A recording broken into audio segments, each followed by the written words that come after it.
He's been MIA for 5 years, and now you want some kind of in the interest of justice. The interest of justice is that we protect our county. You're on bond for this case. You've been on bond for 5 years. You've been gone. Now you pick up a felony case. Are we supposed to pat you on the back? No.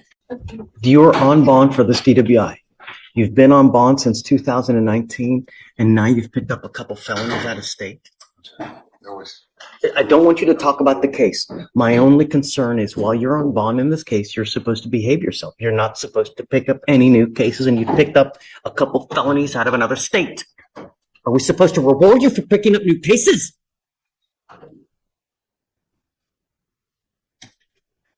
What else has he done, Ms. Ziegler, since 2019? 2 cases? 1 case? I believe it was just 1 case from October. Why should I not revoke his bond and put him in jail now? He's on bond for this case. He's been on bond, and he now picked up a felony in another state. Okay, I do understand that, Your Honor. I think that just in the interest of justice, I think that given the facts, and obviously we're not here to discuss what's going on in Louisiana. Are you representing him in Louisiana? I'm not. No, Your Honor, I'm not representing him in Louisiana. But obviously, I'm in contact with counsel there. I think, without getting into the details of that, Your Honor, I think it's an extraordinarily interesting law that they have, or laws that they have in Louisiana, where what we would consider as a technical civil dispute somehow gets transformed into a criminal matter in Louisiana. Obviously, the French civil law, I don't even attempt to try to understand those rules, but it is more of a civil dispute more than some type of fraud that was taking place in this situation. I think we're very optimistic that that's going to get resolved. Obviously, I've just been on this matter, Your Honor, focusing in on the CWI matter, Your Honor. It was a crash, but the facts as set forth in the incident report, Your Honor, he did not collide with another vehicle. He didn't hit a tree. Instead, based upon the report, he swerved to avoid another car coming out of a private driveway. So to avoid from hitting that vehicle, he swerved, hit a curb, which resulted in blowing out the tire on his vehicle. The car had other people in the car, and obviously that creates some issues, as Your Honor could imagine. But this was not a DWI case where he's driving down the road 60 miles an hour and crashes into someone or anything in that realm, Your Honor. So for those reasons, I think for the interest of justice, having him to go to jail, not that that's what's on the table right now, but having it is on the table now, because he picked up a felony case while he's on bond for a case, right? He's been MIA for 5 years, and now you want some kind of in the interest of justice. The interest of justice is that we protect our county. You're on bond for this case. You've been on bond for 5 years. You've been gone. Now you pick up a felony case. Are we supposed to pat you on the back? No. I'm revoking your bond. I'm taking you into custody. What are we supposed to do? You know, you can't just be gone and then you pick up a felony case in another state. I mean, what are we supposed to do? You know? Really?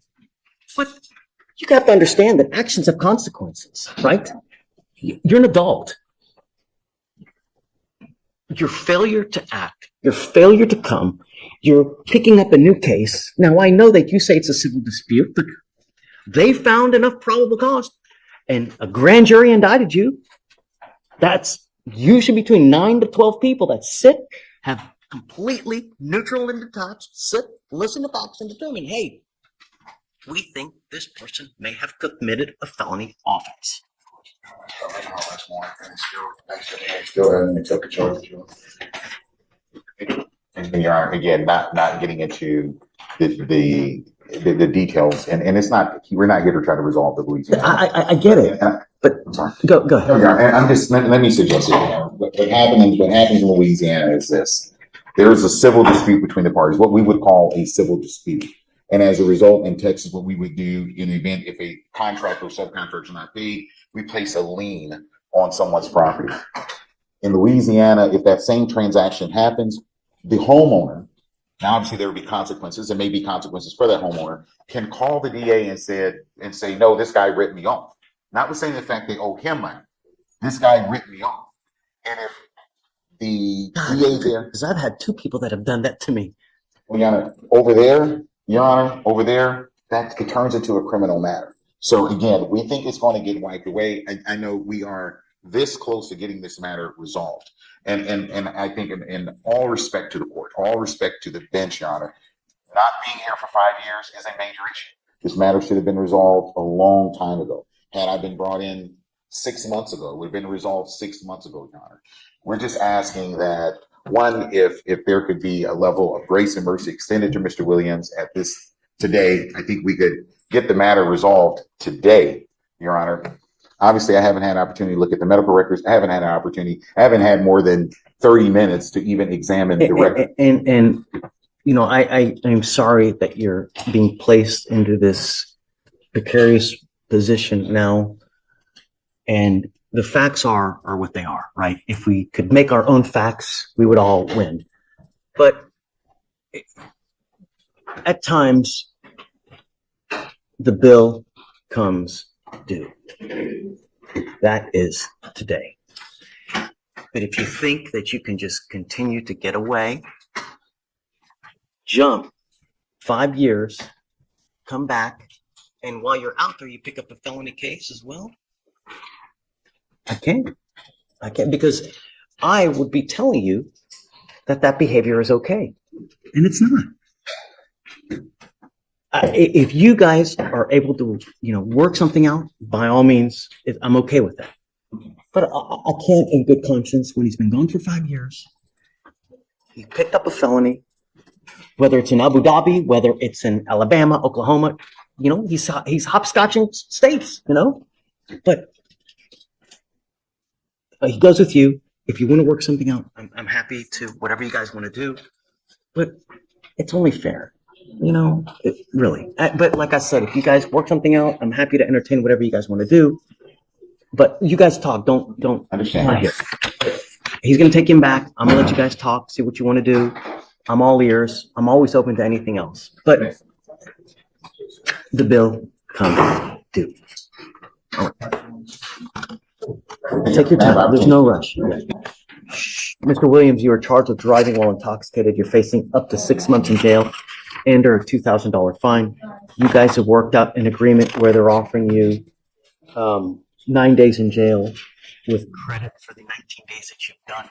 I want you to understand that this behavior is just unacceptable, and I'm serious when I mean that here we're about accountability.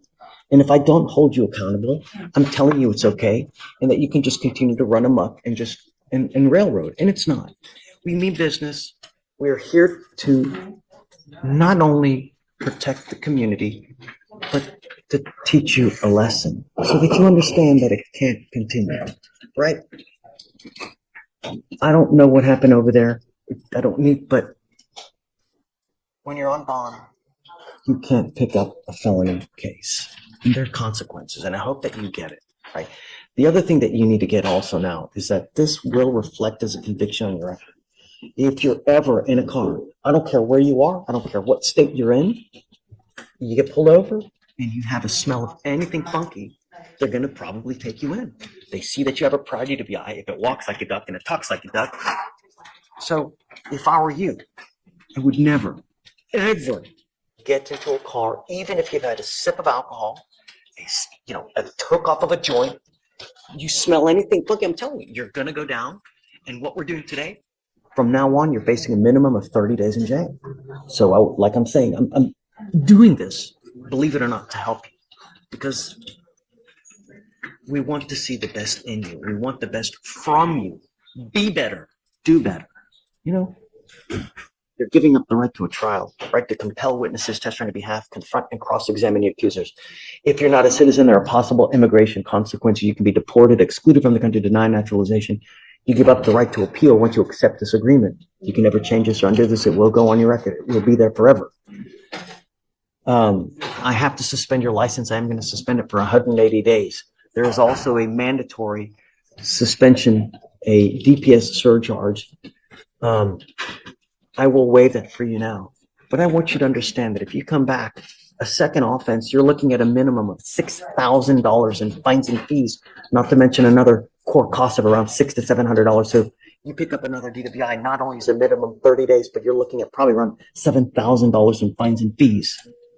Just one button on this phone, $30, wherever you want to go, and this don't matter where you want to go. That's what you need to do. How do you plead to the offense? Guilty or not guilty?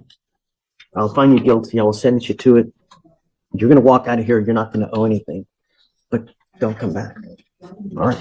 Thank you, counsel. All right, guys. Good luck. Thank you, Susan. Yes, sir. Yeah, thanks. Yeah. Good morning. I wanted to bring you out because there's things I would like to address with you.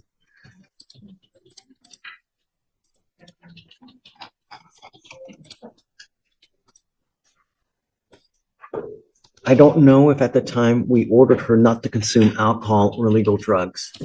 Let me see.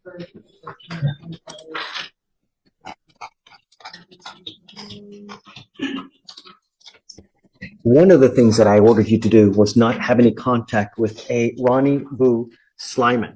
Yeah. And I see now that you have picked up a continuous family violence felony case. You don't have to say anything. I'm just letting you know what's happening. Okay. Now, we asked you not to do several things, and you have now violated several conditions of our bond. One of those being, number one, we ordered you not to have any contact with this person, and allegedly you've picked up now a felony assault against this person. You picked up a felony violation of a bond condition or protective order, and you also have picked up a felony assault against a peace officer. Because of this, I'm going to now revoke the bond here that you have here, and I'm going to raise it up. I'm not going to give you a PR bond when you continue to violate conditions. I'm going to do everything in my power to protect my public at all costs. And I'm going to tell you now, there are certain people in this life, when they consume alcohol, they become funny people. They have fun, they laugh, like little rainbows, gumdrops, gummy bears, and little bunnies jumping in the woods. And there are those, when they consume alcohol, they develop horns, they become the antithesis of. This second case just escalated things even further. We're not just talking about one violation. This is multiple alleged felonies while already on bond. That's basically the worst case scenario in the eyes of the court. And notice how the judge shifts tone here. Less negotiation, more protection of the public. That's a key legal priority when patterns of behavior start to show. Also, that analogy about alcohol, unusual but powerful. The judge is trying to connect behavior to consequences in a very human way. So let me ask you, do you think this is tough love that could actually help, or is it too harsh? Drop your opinion below. Like the video if you're learning something new, share it with others, and subscribe so you don't miss the next breakdown. What a person should be. And if alcohol has this kind of effect, don't use. Because that may very well be the source of all these issues. I don't know, but I'm taking a stab. Judge, And I hope not. But Hey, Judge, just to let the court know, since she's been on bond conditions, she did voluntarily check herself into treatment for alcohol. So as the court knows, you know, the road to recovery is long and bumpy. She's in a difficult situation, being that she's originally from Mongolia. Is that right? No, Kazakhstan. Kazakhstan. I'm sorry, Kazakhstan. She had, you know, a pretty crazy story about getting here. This guy that the court told her to stay away from, you know, is like one of her only connections, and he's also done some inducement to get her back over there. I understand that it was ordered for her to stay away from him, but it makes it difficult when you don't really have a lot of people to rely on, and then you have someone who's trying to basically get you to hang out with them, even though they know that it's been ordered that she shouldn't. But I just want to let the court know that she is taking steps to try to better herself and her situation. It's just she's in a difficult spot between the addiction and lack of resources. even if that's the case, if you know that alcohol has this effect and it brings out the worst, then don't. You already have an open case. And you know, if you have no one to rely on in this world, if you go to jail, they're not going to bond you out, then you have to think of these things when you're out there. Because sometimes, you may have but 1/10 of a second to think, oh God, if I do this, what's going to happen? If I say this, what's going to happen? Now, Where are we? Can I say something? Well, it's now, anything you tell me, it's going to go in this ear and it's going to go out that ear because I know I got you. if I let you out, you're still going to do whatever you want to do. You don't care what we say. That's the problem. And when you come here and when we talk to you initially, we try to tell you, look, this is how we expect you to act. This is what we expect you to do. And when you do, and when you show up to court, and when you talk with Hunter, good things happen. Now, I'm telling you this for the future because I don't know what's going to happen from here on out. All I know is that you have very serious cases upstairs. And in the future, going forward, whatever may happen, whether it's a probation, whether it's this, think before you act. And if the source and the root of all evil is, no matter how bad the addiction is, if you don't, it only gets worse. It never gets better. And the older you get, the more difficult life becomes. You get older, bigger, fatter, you lose hair, life doesn't get easier. And when you get more of this, so I hope that you take the help that is offered now, because we're going to offer you help and we want the best to come out of you, right? We want the best for you. But you can't continue like this. So now, like I told Hunter, I am going to revoke your bond. I'm going to raise it up to 5,001.